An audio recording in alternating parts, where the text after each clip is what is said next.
Proceed करना है। Proceed करते ही सबसे पहले क्या करना है, अपना पूरा नाम लिखना है, father's name, mother's name, date of birth यहाँ से चूज करेंगे, जो भी आपका डेट ऑफ बर्थ है, जेंडर यहाँ चूज करेंगे, आइडेंटिटी टाइप, इसमें से कोई भी एक आईडी प्रूफ आपको यहाँ पे देना होगा, जैसे कि voter ID card, passport, bank passbook, ration card या एनी अदर कोई गवर्नमेंट है या ड्राइविंग लाइसेंस है। तो अगर मान लीजिए इसमें जैसे कि आधार कार्ड काफी सारे लोगों के पास होता है, आधार कार्ड आपके पास इसमें ऑप्शन नहीं आ रहा है, तो आप एनी अदर चूज करेंगे और आधार कार्ड यहाँ पे आप लगा सकते हैं, आधार नंबर यहाँ दे दीजिएगा। अगर आप वोटर आईडी कार्ड चूज करेंगे, वोटर आईडी चूज करेगा, उसका संख्या लिख दीजिएगा। तो जो आईडी आप चूज करेंगे उसकी संख्या यहाँ लिखना होगा। अब यहाँ पे आपको कॉन्टैक्ट डिटेल्स भरना है। तो सबसे पहले पूछ रहा है प्रीमिसेस, नंबर या नेम। तो मैं आपको देखिए सिंपल फंडा बताता हूँ कैसे फॉर्म भरना होता है। जब भी आपको एड्रेस वगैरह भरनी होती है ना, तो काफी सारे लोग गाँव से आते हैं। तो गाँव वाले के लिए देखिए क्या है, सिंपल यहाँ विलेज लिख दीजिए, यहाँ पोस्ट लिख दीजिए और यहाँ थाना लिख दीजिए। 3 लाइन में आपने जो है चीज कवर कर लिया। अगर आप शहर से आते हैं तो आपका जो भी हाउस नंबर है, बिल्डिंग है, गली नंबर, नियर में जो भी चीजें हैं, आप यहाँ पे वार्ड संख्या, सब चीज आप अच्छे से लिखेंगे। लेकिन गांव वालों के लिए यहाँ पे सिंपल प्रोसेस, ये 3 ऑप्शन इस तरह से भर दीजिएगा। यहाँ से आपको कंट्री और यहाँ से अपना राज्य चूज करेंगे,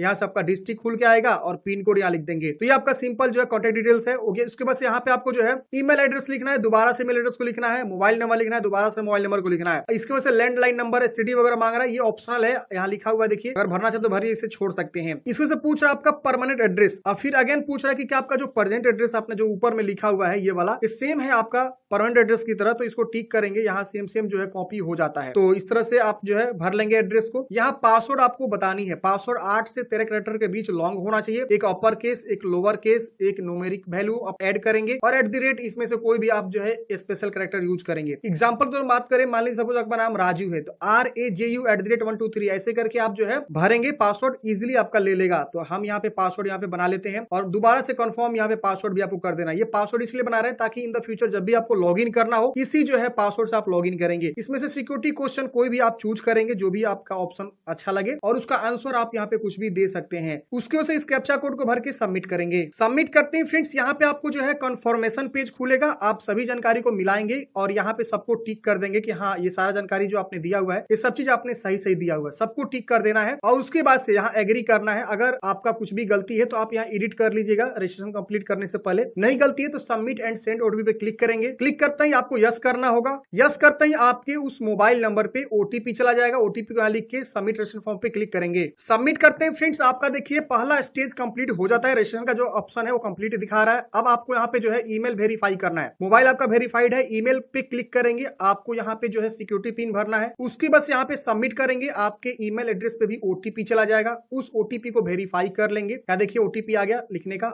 ओटीपी अपने मेल को चेक करेंगे, ओटीपी जरूर चला गया होगा, लिख के वेरीफाई कर लेंगे और यहाँ पे होम पे आ जाएंगे। अभी ओटीपी आने में आपको दिक्कत हो रही है, कोई बात नहीं, बाद में वेरीफाई कर लेंगे। फिलहाल हम आ जाते हैं गो टू होम पे। अब यहाँ करेंगे कंप्लीट एप्लीकेशन फॉर्म, लेकिन आपको जो है कंप्लीट करने से पहले ईमेल वेरीफाई करना पड़ेगा। हम सारा चीज को कंप्लीट करते हैं। यहाँ पे करते हैं पर्सनल डिटेल्स पे क्लिक, बाद में भी आप ओटीपी वेरीफाई कर सकते हैं, ऐसा ऑप्शन आता है। यहाँ पे नेशनलिटी आपको बताना है, कैटेगरी आपको बताना है, जनरल है या SC है या ST है या OBC है। पर्सनल विथ डिसेबिलिटी, अगर आप जो है पर्सन विथ डिसेबिलिटी है, विकलांग है तो यस करेंगे, नहीं है तो यहाँ पे नो करेंगे। अगर विकलांग है तो अपनी विकलांगता के बारे में बताएंगे कि किस टाइप के विकलांग है और यहाँ पे स्क्राइब रीडर चाहिए, इस तरह से आपको बताना होगा। नहीं है तो नो करेंगे।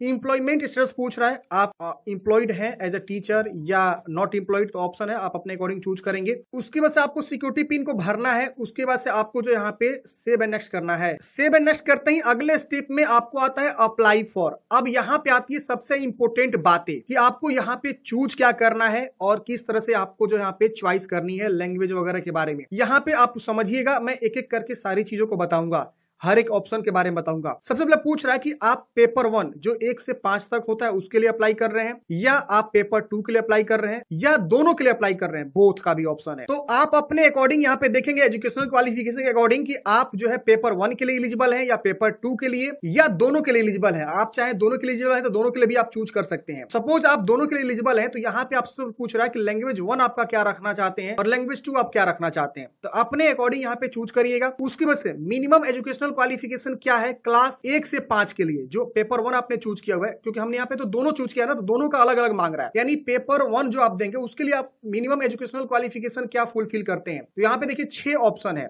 अब इसमें से कोई एक आपको चूज करना है। या तो आपका 1 होगा, या तो 2 होगा, या तो 3 होगा, या तो 6 होगा। तो अपने अकॉर्डिंग यहाँ पे क्या करना है फ्रेंड्स, चॉइस करनी है। अब देखिए सबसे पहला जो ऑप्शन है वो है सीनियर सेकेंडरी में आपका 50% पास है या अपीयरिंग है और साथ ही साथ आपने 2 साल का डिप्लोमा किया हुआ है, तो आप पहला वाला ऑप्शन को चूज कर सकते हैं। इसमें से दूसरा ऑप्शन है कि आपने जो है 12वीं पास किया हुआ है 45% मार्क्स के साथ और आपने जो है 2 ईयर का डिप्लोमा इन एलिमेंट्री जो है किया हुआ है जिसका मान्यता एनसीटीई से है, तो आप 2 वाला ऑप्शन को चूज करेंगे। उसके बाद से तीसरा ऑप्शन है कि अगर आपने जो है 12वीं पास किया हुआ है 50% मार्क्स के साथ और आपने जो है 4 ईयर वाला बैचलर एलिमेंट्री बीईएलईडी जो होता है वो 3 वाला ऑप्शन होता है। चौथा ऑप्शन आता है अगर आपने 12वीं के साथ साथ जो है 50% मार्क्स के साथ जो है अपीयरिंग है या पास है और 2 साल का डिप्लोमा किया हुआ है स्पेशल एजुकेशन में, यहाँ देखिए 4 नंबर स्पेशल एजुकेशन, तो आप ये वाला ऑप्शन चूज कर सकते हैं। या अगर आपने ग्रेजुएशन किया हुआ है 50% मार्क्स के साथ और आपने जो है बीएड किया हुआ है तो आप जो है 5 नंबर वाला ऑप्शन को चूज करेंगे। 6 नंबर वाला ऑप्शन है आपने पोस्ट ग्रेजुएशन किया हुआ है 55% मार्क्स के साथ और आपने जो है अपीयरिंग या फाइनल ईयर है 3 ईयर का जो इंटीग्रेटेड होता है बीएड एमएड होता है, तो वो वाला ऑप्शन आप यहाँ पे चूज करेंगे। तो आप अपने अकॉर्डिंग जो है यहाँ पे क्या करेंगे, क्वालिफिकेशन को चूज करेंगे। तो यहाँ पे ऑप्शन 1 2 3 आ रहा है, आप एक है तो 1, 2 है तो 2, अपने अकॉर्डिंग 1 2 आपको चूज करना है। इसके बाद से जो है 6 से 8 यानी जो पेपर 2 के लिए है ऑप्शन वो क्या क्या आता है, तो देखिए इसमें भी 8 ऑप्शन आते हैं। तो 8 ऑप्शन में आपने क्या किया हुआ है वो आपको यहाँ पे जो है चूज करना है। जैसे सपोज मान लीजिए पहला ऑप्शन है कि अगर आपने ग्रेजुएशन कंप्लीट किया हुआ है और अगर आपने जो 2 साल का डिप्लोमा इन एलिमेंट्री यानी जिसको डीएलएड बोलते हैं वो किए हैं, तो आप जो है यहाँ से क्या करेंगे, ड्रॉप डाउन से पहला वाला ऑप्शन को चूज कर लेंगे। सपोज अगर आप जो है 50% मार्क्स के साथ ग्रेजुएशन पास है और आपने जो है पोस्ट ग्रेजुएट पास है एंड या परचुइंग है और फाइनल ईयर अपीयरिंग या जो है कंप्लीट कर चुके हैं बीएड, तो आप दूसरा वाला ऑप्शन को जा सकते हैं। तीसरा ऑप्शन है ग्रेजुएशन के साथ साथ 45% मार्क्स हैं और आपने जो है या अपीयरिंग है final year bachelor in BEd,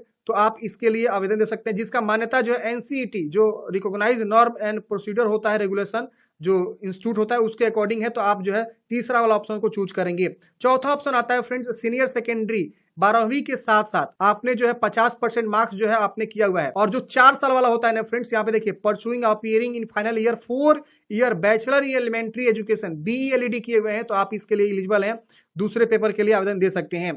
पांचवा ऑप्शन आता है सीनियर सेकेंडरी यानी 12वीं के साथ साथ आपने जो है 12वीं देखिए 50% बोला है और बीए एमएड होता है या बीएससी एड होता है, इस तरह के जो होते हैं ना 4 साल वाला कोर्स, तो वो आप कर रहे हैं, तो यहाँ पे जो है आप 5 वाला ऑप्शन चूज कर सकते हैं। जैसे बिहार में 12वीं के जस्ट बाद जो है आप ग्रेजुएशन के साथ साथ जो है बीएड कर सकते हैं, तो वो वाला ऑप्शन जो है 5वां यहाँ पे है। उसको छठा ऑप्शन है कि ग्रेजुएशन के साथ साथ आपने जो है 50% मार्क्स के साथ बीएड किया हुआ है स्पेशल एजुकेशन वाला बीएड, तो आप 6 नंबर ऑप्शन चूज करेंगे। 7 नंबर वाला भी ऑप्शन है, 8 भी है, यहाँ पे आप देख सकते हैं। तो अपने अकॉर्डिंग जो है सारी जानकारी को यहाँ पे आपको देखना है और अपने अकॉर्डिंग यहाँ पे आपको चूज करना है। तो जो आप जो है यहाँ पे किए हैं क्वालिफिकेशन फुलफिल कर रहे हैं, तो आप अपने अकॉर्डिंग यहाँ पे जो है चूज करेंगे। इसके बाद से आता है फ्रेंड्स यहाँ पे subject offer for paper 2। Paper 2 का सब्जेक्ट ऑफर आप क्या रखना चाहते हैं, मैथमेटिक्स एंड साइंस या सोशल साइंस। तो जो लोग साइंस से पढ़ाई किए हुए हैं वो मैथमेटिक्स साइंस पढ़ लेंगे, जो लोग आर्ट से जो है बीएड वगैरह किए हैं वो यहाँ पे सोशल साइंस चूज कर लेंगे। इसके वजह से क्वालिफाइंग एग्जामिनेशन दोनों यहाँ पे आ रहा है, diploma in education and degree in education. अगर आप डिप्लोमा बेस पे फॉर्म भर रहे हैं, जिससे आपने डीएलएड किया हुआ है वगैरह वगैरह, तो आप जो है पहला वाला ऑप्शन को टिक करेंगे, ठीक है ना। अगर आप जो है ग्रेजुएशन लेवल पे फॉर्म भर रहे हैं, जैसे कई सारे ऐसे लोग हैं जो टीचर वाली जो एलिजिबिलिटी होती है डीएलएड या डिग्री या डिप्लोमा, तो उनके ऊपर डिपेंड करता है कि वो क्या किए हैं। तो अगर वो डिप्लोमा भी किए हैं और डिग्री किए हैं तो दोनों टिक कर लेंगे। अगर कोई सिर्फ डिग्री किया हुआ एजुकेशन में तो डिग्री चूज कर सकता है। जैसे बहुत सारे ऐसे लोग हैं जो डीएलएड कर लिए हैं और ग्रेजुएशन कंप्लीट कर लिए हैं 50%, तो वो एलिजिबल है पेपर 2 के लिए, तो यहाँ पे डिग्री नहीं चूज करेंगे, ये वाला ऑप्शन चूज करेंगे, क्योंकि एजुकेशन में या तो डिप्लोमा है कि डिग्री है एजुकेशन में, ये पूछ रहा है यहाँ पे क्वालिफाइंग एग्जामिनेशन में। इसको आपको सही से समझना होगा, तब जाके आप फॉर्म को टिक करिएगा, वरना आपको आगे चल के दिक्कत हो जाएगी। इसके बाद से इस कैप्चा कोड को भरेंगे, सेव नेक्स्ट करेंगे। अगले स्टेप में मान लिया पेपर 1 केवल चूज करेंगे, तो पेपर 1 के लिए लैंग्वेज पूछेगा, लैंग्वेज 1 लैंग्वेज 2, और यहाँ पे आपको चूज करना होगा कि आप पहला या दूसरा या तीसरा, तो ये आप चूज कर लेंगे। और फिर पूछेगा कि आपने डिप्लोमा किया हुआ है एजुकेशन में या डिग्री किया एजुकेशन में, तो अपने अकॉर्डिंग यहाँ पे कोई एक टिक कर लेंगे। अगर मान लिया कोई पेपर 2 के लिए आवेदन देना चाहता है तो पेपर 2 के अकॉर्डिंग जानकारी खुल के आएगी। यहाँ पे क्वालिफिकेशन अगेन वही आएगा कि आप इसमें से बताइए 1 से 8 तक, जो कि मैंने आपको स्टार्टिंग में ही बता दिया। और यहाँ पे फिर आएगा कि आप अपना बताइए कि सब्जेक्ट कौन सा ऑफर करना चाहते हैं, सोशल साइंस या मैथ एंड साइंस है, तो आप चूज करेंगे। और फिर पूछ बोला कि आप डिग्री वाले बेस पे फॉर्म भर रहे हैं या डिप्लोमा वाले बेस पे फॉर्म भर रहे हैं। तो एजुकेशन में पूछ रहा है डिग्री, ये नहीं कि आपने ग्रेजुएशन जो 3 साल का होता है वो वाला नहीं, जो आपने, एक होता है बीएड होता है जो डिग्री में आ जाता है, और एक होता है डीएलएड, वो भी 2 साल का ही होता है लेकिन वो डिप्लोमा होता है। तो ये आपसे पूछी जा रही है कि आपने डिप्लोमा इन एजुकेशन किया है या डिग्री इन एजुकेशन किया है। जो आपने किया हुआ है उसके अकॉर्डिंग आप यहाँ पे चूज करेंगे और इस कैप्चा कोड भर के आपको सेव एंड नेक्स्ट करनी है। सेव एंड नेक्स्ट करते हैं। अगले स्टेप में आपसे पूछ रहा है डिग्री इन एजुकेशन का जो है क्वालिफिकेशन बताइए। तो अगर आपने बीएड पे फॉर्म भर रहे हैं, डिग्री वाला जो आपके पास कोई डिग्री है तो उसके बारे में बताएंगे, पास है कि अपीयरिंग है, पासिंग ईयर क्या है। अगर आप डिप्लोमा चूज किए होते हैं ना स्टार्टिंग में क्वालिफिकेशन में, तो उसके अकॉर्डिंग यहाँ पे पूछता है डिप्लोमा इन एजुकेशन आप बताइए अपने बारे में। तो इस तरह से आपको बताना है कि आपने जो है कब जो है पास करे हैं, यहाँ पे स्ट्रीम कौन सा है, और यहाँ पे एजुकेशन ही आएगा देखिए यहाँ पे, और बोर्ड या यूनिवर्सिटी का नाम यहाँ पे आपको आएगा ऑप्शन। तो जो भी आपका बोर्ड है, यूनिवर्सिटी है, आप यहाँ से चूज करेंगे। अदर है, इसमें से मिल रहा है तो आप चूज कर सकते हैं, सर्च कर सकते हैं इस प्रकार से। अगर आ जाता है तो ठीक है, नहीं आता है तो आप जो अदर का भी ऑप्शन आता है, आप अदर क्या करेंगे, चूज करेंगे। नीचे में आपको ऑप्शन आता है अदर का, देखिए सबसे नीचे अदर आ रहा है। अदर चूज करेंगे ना तो यहाँ पे लिखने का ऑप्शन आएगा कि आप लिखिए कि किस जो है यूनिवर्सिटी से आपने जो है बीएड या डिप्लोमा वगैरह किया हुआ है। उसके वजह से रिजल्ट मोड परसेंटेज है कि सीजीपीए है, अपने अकॉर्डिंग यहाँ पे भर देंगे, चूज करके अपने अकॉर्डिंग। यहाँ पे भी जानकारी देखिए खुल गया, टोटल मार्क्स, ऑब्टेन मार्क्स, कितना परसेंट मिला हुआ है, इंस्टीट्यूट का पिन कोड। यहाँ काफी लोग कंफ्यूज होते हैं, भाई यहाँ पे वो मांग रहा है जहां से आपने बीएड किया हुआ है या डिप्लोमा किया हुआ है। तो आप अपने अकॉर्डिंग देखेंगे कि आपने कहां से पढ़ाई किया है, वहां का एड्रेस का पिन कोड क्या है, वहां एड्रेस पिन कोड मांग रहा है, समझ रहे हैं ना। जैसे आप जो है आपका घर कहीं ना कहीं होगा, आपके घर का कोई पिन कोड होगा ना, उसी तरह से जिस विद्यालय से आपने पढ़ाई किया हुआ है बीएड या डिप्लोमा इन एलिमेंट्री एजुकेशन, उसका पिन कोड क्या है वो पूछ रहा है। फिर आपको नेक्स्ट करनी है। सेव एंड नेक्स्ट करते ही अगले स्टेप में आपको फोटोग्राफ अपलोड करनी है, सिग्नेचर अपलोड करनी है। फोटोग्राफ जो है आप सिंपल कोई भी एक सिंगल बैकग्राउंड का लेटेस्ट आप अपलोड करेंगे, 10 से 200 केबी के बीच होनी चाहिए, और सिग्नेचर भी आपका 4 से 30 केबी के बीच होनी चाहिए। अब यहाँ पे आप जो है फाइल को चूज करेंगे और यहाँ एक्शन बटन आएगा अपलोड करने का, अपलोड करेंगे, यहाँ पे व्यू हो जाएगा। तो इस तरह से आप फोटो सिग्नेचर आसानी से अपलोड कर लेंगे, और ये केबी जो बोला गया ना, इसी केबी में रखेंगे, आपका इजीली अपलोड होगा। फोटो सिग्नेचर अपलोड करने के बाद से अगले स्टेप में आपको एग्जाम सेंटर की चॉइस करनी है। तो यहाँ पे सबसे पहले आपको पूछ रहा है कि अपना राज्य चूज करिए, और यहाँ पे एग्जाम सेंटर आपको आएगा ऑप्शन, चूज करेंगे। अब यहाँ पे आपको दिखा रहा है कि एग्जाम सिटी जो आपने पटना चूज किया उसमें कैपेसिटी कितना है और कितने लोगों ने ऑक्युपाइड कर लिया है, नंबर ऑफ वैकेंट कितना रह चुका है। तो देखिए जितना जल्दी आप फॉर्म भरेंगे ना, उतना जल्दी आपको जहां एग्जाम सेंटर मन करेगा वहां आप दे सकते हैं। लेकिन अगर सारा चीज भर जाएगा, ऑक्युपाइड हो जाएगा, तो फिर आपको जो है जहां आप चाहेंगे वहां नहीं मिल पाएगा। तो फॉर्म जितना जल्दी भरिएगा उतना जल्दी आपके लिए सही है। एग्जाम सेंटर आपने अपने अकॉर्डिंग चूज कर सकते हैं। फिर पिन को भर के सेव एंड नेक्स्ट करेंगे। अगले स्टेप में आपको पेज प्रीव्यू खुलेगा, इसे क्लोज करेंगे, सारी जानकारी को अच्छे से वेरीफाई करेंगे, जो भी आपने जानकारी दिया सब चीज आपने सही दिया है। कुछ भी गलती है तो आप उसे सुधार लेंगे। यहाँ पे देखिए इसको टिक करना है, सारा का सारा ऑप्शन जो है यहाँ पे इनेबल मिलेगा, सबको टिक कर देंगे। टिक करने के बाद से इसको एग्री करेंगे।